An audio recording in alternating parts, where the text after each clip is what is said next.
Bismillahirrahmanirrahim. Assalamualaikum warahmatullahi wabarakatuh. Alhamdulillahi rabbil alamin. Wassalatu wassalamu ala sayyidil mursalin. Sayyidina wa nabiyyina Muhammadin wa ala alihi wa sahbihi ajma'in. Amma ba'du. Ikhwah fillah hafizakumullahu wa ra'akum. Pada kesempatan kali ini saya akan mencoba menjawab pertanyaan berkaitan dengan hukum jamak qasar di tempat tujuan dengan niat menetap 4 hari atau lebih. Dengan niat menetap 4 hari atau lebih. Kita coba baca dulu teks pertanyaan yang diajukannya. Dan ini saya copy sepenuhnya dari penanya. Baik, pertanyaannya, bagaimana prakteknya menjamak dan qasar salat jika kita sudah sampai di tempat tujuan perjalanan kita dan kita berniat tinggal lebih dari 4 hari. Apakah sejak awal sampai sudah tidak boleh dijamak qasar atau boleh dijamak qasar sampai hari keempat dan selanjutnya sholat seperti biasa? Syukron. Baik, akan saya jawab ya, pertanyaan ini. Setelah itu baru kita lihat beberapa kutipan dari kitab rujukan kita ya. Baik. Perlu saya beri catatan bahwa jawaban ini sesuai dengan ketentuan dalam mazhab Al-Imam Asy-Syafi'i ya. Jadi jawaban ini sepenuhnya mengikuti ketentuan dalam mazhab Asy-Syafi'i. Artinya bisa jadi di mazhab lain ada penjelasan yang berbeda. Hanya saja jawaban saya ini sesuai dengan ketentuan dalam mazhab Syafi'i, dan menurut saya ya orang kita ya orang Indonesia Nusantara ini tidak masalah mengikuti pendapat mazhab Syafi'i dalam hal ini, sebagaimana umumnya mazhab ini adalah mazhab yang diamalkan di negeri kita ya. Ditambah tidak ada masyaqqah juga yang lahir dari mengamalkan persoalan ini ya. Sehingga ya kembali dianjurkan kita mengamalkan dalam bab ini sesuai ketentuan dalam mazhab Al-Imam Asy-Syafi'i. Baik, bagaimana ketentuannya dalam mazhab Imam Asy-Syafi'i? Saya coba ringkaskan di sini. Jika orang yang safar berniat tinggal di tempat tujuan safarnya, di kota tempat tujuan safarnya. Misal dia orang Jakarta, kemudian dia safar ke Surabaya untuk keperluan tertentu. Ya, ini gambarannya begitu ya. Nah, jika orang yang safar ini berniat tinggal di tempat tujuan safarnya, tadi orang Jakarta niat tinggal di Surabaya kurang dari 4 hari. Artinya dia tinggalnya di Surabaya itu maksimal 3 hari saja, tidak sampai 4 hari, kurang dari 4 hari, bukan 4 hari ya, tapi kurang dari 4 hari, selain hari kedatangan dan hari pulang. Jadi hari kedatangan dan hari pulang tidak dihitung. Misal seseorang datang ke Surabaya tadi hari Senin, nah hari Seninnya tidak dihitung. Nah kalau dia tinggal di Surabaya sampai hari Jumat misalnya dan Jumat pulang, maka Jumatnya juga tidak dihitung. Jadi Senin tidak dihitung hari kedatangan, Jumat hari pulang juga tidak dihitung. Nah, maka yang dihitung adalah Selasa, Rabu, dan Kamis. Selasa, Rabu, dan Kamis. Maka Selasa, Rabu, dan Kamis berarti cuma 3 hari. Ini sesuai dengan poin pertama ini, yaitu kurang dari 4 hari. Adapun jika dia pulangnya hari Sabtu, maka dia tinggal yang terhitung ya, dia tinggal di Surabaya. Selain hari datang dan hari pulang itu berarti Senin, Selasa, Rabu, Kamis dan Jumat ya. Selasa, Rabu, Kamis dan Jumat, 4 hari. Nah, maka jika seperti ini, jika dia datang Senin dan pulang Sabtu, maka ketentuannya nanti di poin 2, bukan di poin 1 ini.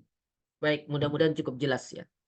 Nah, jadi jika orang yang safar berniat tinggal di tempat tujuan safarnya kurang dari 4 hari, selain hari kedatangan dan hari pulang, jadi dia niatkan, dia rencanakan gitu, tinggalnya di sana kurang dari 4 hari, maka selama tinggal di tempat tujuan, selama ada di Surabaya itu, dia masih boleh melakukan jamak dan qasar. dia masih boleh melakukan jama' dan qasar sampai dia kembali ke kota asalnya. Perlu saya beri catatan, ikhwah fillah hafizakumullah, qasar ini memang berkaitan sepenuhnya dengan safar ya.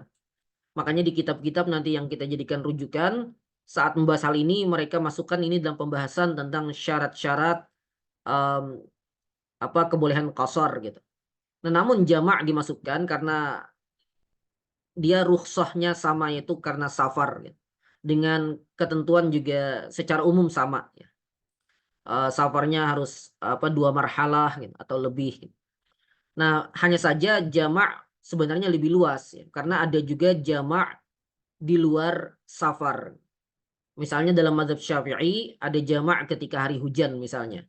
Atau di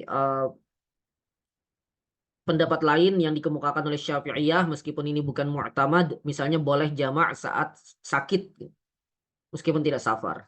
Bahkan sebagian ulama juga menyatakan boleh jama' selama tidak menjadi kebiasaan misalnya. Dan berbagai penjelasan lainnya. Sehingga jama' lebih luas. Namun dalam hal ini karena yang ditanyakan adalah tentang safar, maka kita di sini samakan ya pembahasan qasar dan jama' karena konteksnya sama-sama safar. Wallahu a'lam. Jadi kembali, dia masih boleh melakukan jama' dan qasar selama di Surabaya. Sampai dia kembali ke kota asalnya, sampai dia kembali ke Jakarta. Poin kedua, jika dia berniat tinggal di tempat tujuan safarnya 4 hari atau lebih, selain hari kedatangan dan hari pulang, dan contohnya tadi sudah kita sebutkan ya. Jadi dia memang sudah berencana di tempat tujuan itu dia akan diam di sana 4 hari atau lebih, selain hari kedatangan dan hari pulang. Maka kalau kondisinya seperti ini, sejak sampai di tempat tujuan tersebut, dia sudah tidak boleh melakukan jama' dan qasar. Jadi sejak sampai di tempat tujuan tersebut, sejak sampai di Surabaya, dari perjalanannya dia sampai di Surabaya, maka dia sudah tidak boleh melakukan jama' dan qasar sejak dia pertama kali datang. Nah, jadi berkaitan dengan pertanyaan, bukan sampai 4 hari dia masih boleh, ya, atau sampai 3 hari dia masih boleh, kemudian setelah itu baru tidak boleh. Bukan begitu. Tapi dia sudah tidak boleh mengambil rukhsah ini sejak pertama kali dia datang di tempat tujuan atau di kota tujuan safarnya tadi. Baik, kemudian poin ketiga, ini keadaan yang berbeda lagi. Jika dia berniat tinggal di tempat tujuan safarnya untuk melakukan suatu aktivitas yang menurut perkiraannya akan selesai kurang dari 4 hari.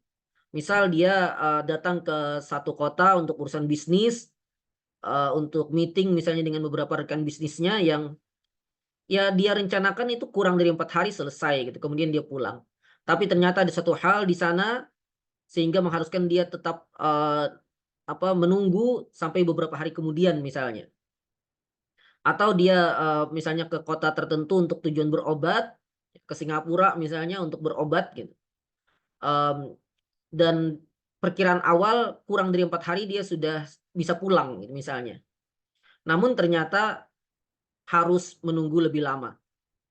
Nah, namun ternyata aktivitasnya tersebut menghabiskan waktu lebih dari itu. Nah, pada kondisi ini dia masih boleh mengambil rukhsah sampai 18 hari. Jadi karena waktunya tidak jelas nanti dia pulangnya kapan, maka dia boleh mengambil rukhsah tadi selama 18 hari di tempat tujuan tersebut. Di kota tujuan tersebut dia masih boleh mengambil rukhsah jama' qasar sampai 18 hari. Sampai 18 hari. Baik.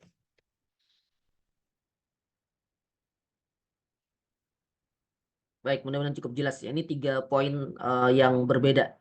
Sekarang kita lihat beberapa referensi yang saya gunakan. Yang pertama kita merujuk ke kitab At-Taqriratus Sadidah karya Al-Habib Hasan Al-Kaf ya hafizahullah taala. Ini kitab yang sangat bagus ya, kitab kontemporer yang sangat bagus untuk memahami perincian dalam mazhab Syafi'i. Kami ada kajiannya secara offline, secara tatap muka di Ma'had Al-Mubarak ya tiap Sabtu sore insya Allah. Jadi kalau ada yang mau ikut bisa ya. Kalau tinggal di Banjarmasin. Baik, penjelasannya di sini katakan yang qati'us safar fi halatain. Safar itu terputus dalam dua keadaan. Dan pada keadaan-keadaan itu tidak boleh mengqasar. Nah, di sini kita lihat niyatul iqamah fi baladin arba'ata ayyamin fa aksar ghaira yaumayid dukhul wal khuruj.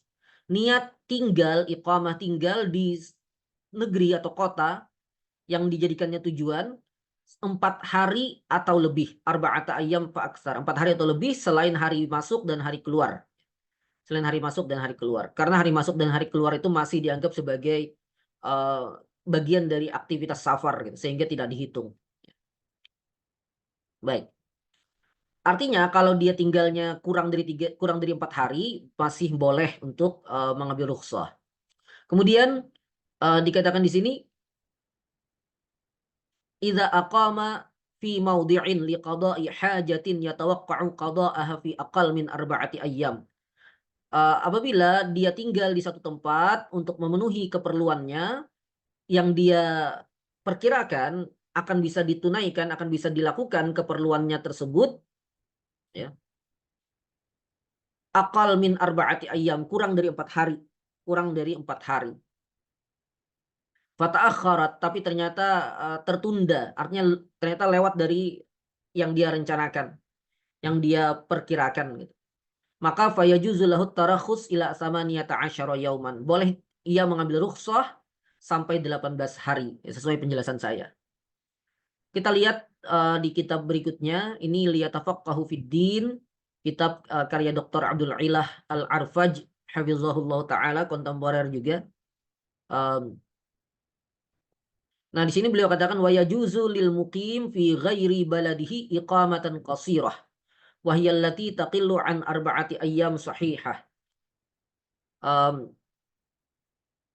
Boleh bagi orang yang mukim di luar negerinya, di luar daerahnya, di luar kotanya, artinya dia tinggal di luar kotanya atau di tempat tujuannya, tapi tinggal sebentar, iqamah qasirah, tinggal sebentar ya.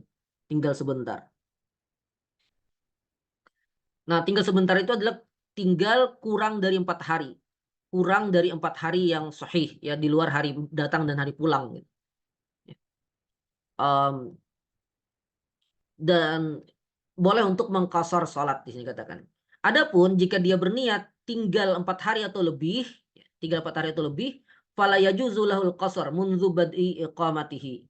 Dan maka tidak boleh dia mengqasar sejak dia mulai tinggal di kota tersebut, di kota tujuan tersebut. Baik. Fa in kanat lahu hajatun fi, kalau dia ada hajat di kota itu dan dia tidak mengetahui kapan selesainya, maka boleh dia mengambil rukhsah jazalahu tarakhus sampai samaniyata asyara yauman sahihan, sampai 18 hari. Sama penjelasannya dengan At-Taqriratus Sadidah. Sekarang kita lihat Minhajut Talibin. Ini kitab karya Al-Imam Muhyiddin An-Nawawi rahimahullah taala, salah satu kitab yang menjadi rujukan utama untuk mengetahui pendapat-pendapat mu'tamad dalam mazhab al-Imam Asy-Syafi'i. Baik.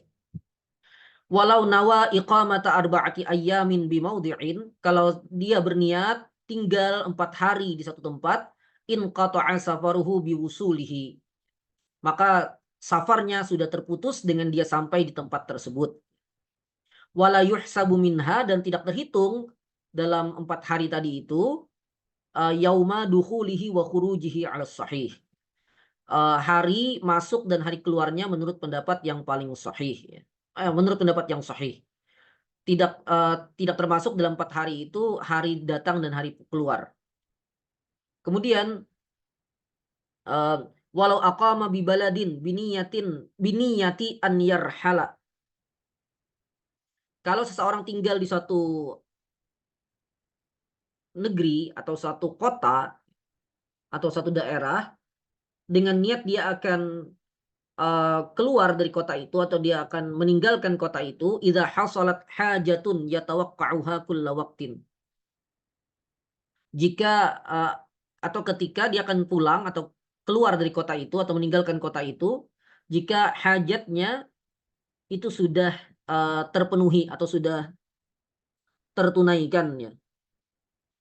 Yang dia apa ya yang waktunya itu tidak bisa ditentukan gitu ya. Waktunya tidak bisa ditentukan, maka qasara samaniyata asyara yauman. Maka dia boleh mengqasar selama 18 hari. Baik. Ini ada penjelasannya di berbagai syuruhnya Minhajut Talibin ya. Cuma saya sengaja tidak menunjukkannya karena akan terlalu panjang. Baik. Saya akan tunjukkan lagi kitab Al-Fiqhul Manhaji ala Madhab Al-Imam Asy-Syafi'i. Ini ada di kajian online-nya ya, yang kami adakan juga ya. Baik.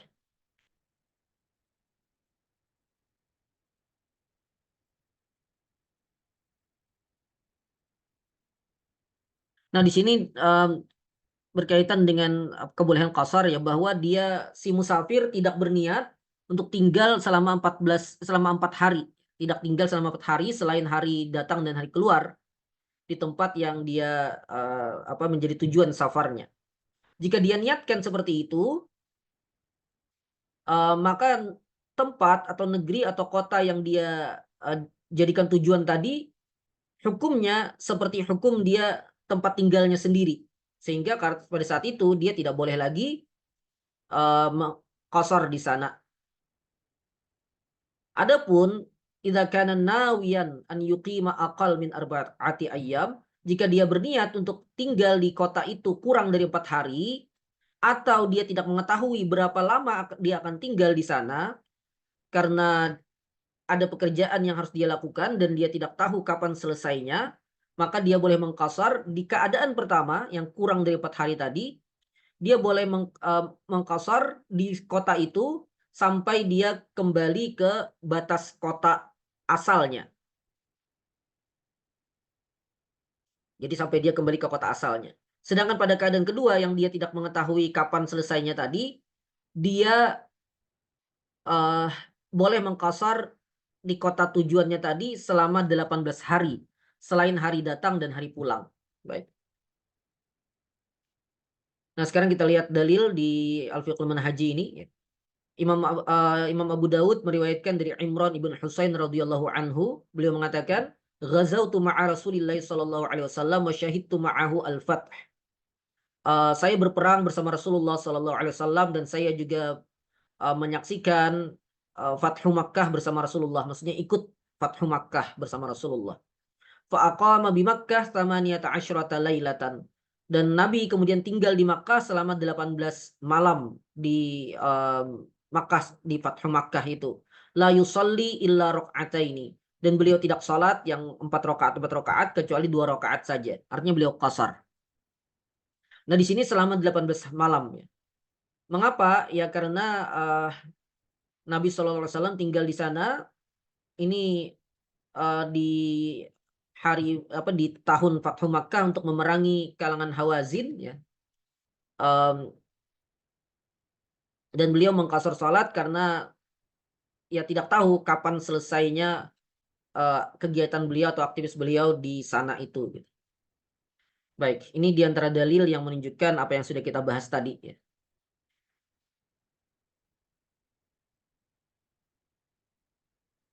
Baik, selanjutnya yang terakhir dari kitab Ifadatur Raghibin.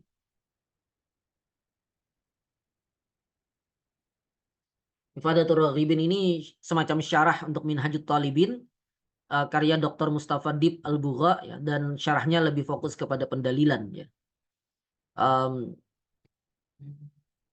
Nah, kita lihat di sini pendalilan, ini Minhajut Talibinnya tentang tadi kalau 4 hari maka safarnya terputus gitu ya. Nah, di sini katakan li'anna Allah Ta'ala abaha al-qasra liman yadribu fil ard wal muqim wal azim 'ala al-iqamah ghairu daribin fil ard. Allah Ta'ala membolehkan qasar bagi orang yang melakukan perjalanan di muka bumi. Orang yang melakukan perjalanan, orang yang melakukan safar.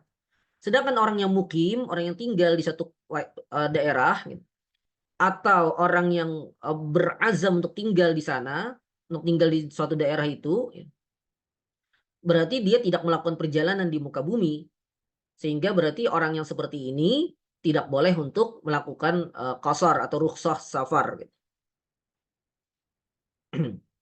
Baik. Kemudian wasunnatu bayyanat, dan kemudian sunnah menjelaskan annama dunal arba' la yaqta'us safar wa la yakunu fa'iluhu muqiman. Sunnah menjelaskan bahwa tinggal di suatu kota atau daerah atau suatu tempat kurang dari 4 hari itu tidak memutus safar, dan orang yang melakukannya tidak dihitung sebagai orang yang mukim. Karena itu dia masih dianggap berstatus musafir. Orang yang tinggal di suatu kota atau suatu daerah atau suatu tempat kurang dari 4 hari. Nah, di sini Al-Ala ibn Al-Hadrami radhiyallahu anhu mengatakan, ya, saya mendengar Rasulullah SAW bersabda, lil muhajir, bagi orang yang muhajir, bagi orang Makkah yang sudah hijrah sebelum Fathu Makkah ke Madinah, dia boleh iqamah. Lil muhajir iqamatu salas ba'da sadar bi Makkah. Bagi orang yang hijrah boleh tinggal selama 3 hari setelah sadar di Makkah. Nah, dan seakan Nabi menyatakan bahwa tidak boleh lebih daripada 3 hari itu. Dan sadar di sini adalah kembali dari Mina, setelah kembali dari Mina. Jadi setelah selesai haji, orang yang hijrah, di sini ada penjelasan, saya baca aja. Wajul istidlal, sisi pendalilan dari hadis ini bahwa haram annahu kana yahrumu 'alal muhajirin, haram bagi orang-orang muhajirin iqamah fi Makkah, tinggal di Makkah, waqad azina lahum an-nabi sallallahu alaihi wasallam, dan kemudian ya Nabi sallallahu alaihi wasallam mengizinkan lahum, ya, bagi mereka, an yuqimu salasata ayyam, untuk tinggal di Makkah itu selama 3 hari saja. Selama 3 hari saja. Maka hal itu fadalla ala anna dzalika la yu'tabar iqamah. Hal itu menunjukkan bahwa tinggal di satu tempat itu selama 3 hari saja tidak terhitung sebagai iqamah. Karena sebenarnya kan Nabi melarang iqamah, ya, orang muhajirin tinggal di Makkah itu dilarang, gitu. Dan ini ada pembahasannya tersendiri, ya. Pembahasan perincian tentang muhajirin yang orang asli Makkah kemudian hijrah ke Madinah sebelum Fathu Makkah. Nah, mereka dilarang untuk tinggal kembali di Makkah.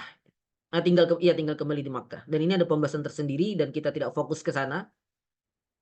Cuma di sini dikatakan bahwa orang yang muhajirin ini yang tidak boleh tinggal di Makkah ini diizinkan oleh Nabi untuk setelah haji, ya, dan ya setelah haji untuk tinggal di Makkah selama 3 hari. Tidak lebih dari itu. Nah, itu menunjukkan bahwa tinggal di suatu tempat 3 hari atau kurang, itu berarti dia tidak dihitung sebagai iqamah atau tinggal. Wa anna hukmas safar la yazalu baqiyan, dan hukum safar masih berlaku pada orang-orang itu karena 3 hari tadi. Baik. Kemudian hal ini didukung lagi oleh riwayat bahwa Umar radhiyallahu anhu melarang ahlu zimmah untuk tinggal di Hijaz. Untuk tinggal di Hijaz, ya Makkah, Madinah dan sekitarnya. Kemudian Umar mengizinkan bagi pedagang dari kalangan ahlu zimmah ini untuk tinggal di sana selama 3 hari, salah satu ayam. Dan lagi-lagi ini menunjukkan bahwa 3 hari itu tidak terhitung tinggal sebenarnya.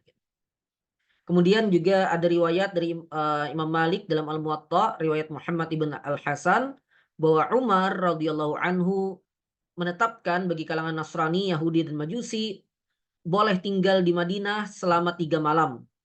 Mereka melakukan yatasawwaquna, mereka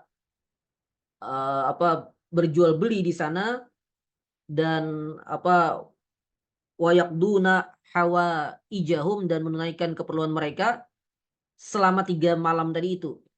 Walam yakun ahadun minhum, dan tidak ada lagi seorang pun dari mereka yang ada di sana fauqa atau yuqimu ba'da dzalik, yang tinggal setelah 3 malam tersebut ya. Setelah 3 malam tersebut. Baik, semuanya ini menunjukkan bahwa tinggalnya seseorang di satu tempat hanya selama 3 hari atau kurang itu tidak terhitung dia iqamah di sana. Karena itu dia masih berstatus musafir, sehingga rukhsah safar masih boleh untuknya. Adapun kalau sudah sampai 4 hari atau lebih, maka dia terhitung mukim di sana dan tidak boleh lagi mengambil rukhsah safar sejak awalnya. Baik, ini mungkin sisi penjelasan perincian dalam mazhab al-Imam Asy-Syafi'i dan sekaligus pendalilannya. Semoga cukup jelas dan semoga bermanfaat baik bagi penanya maupun mungkin bagi yang lain. Demikian, hadanallahu wa iyyakum ajma'in. Wassalamualaikum warahmatullahi wabarakatuh.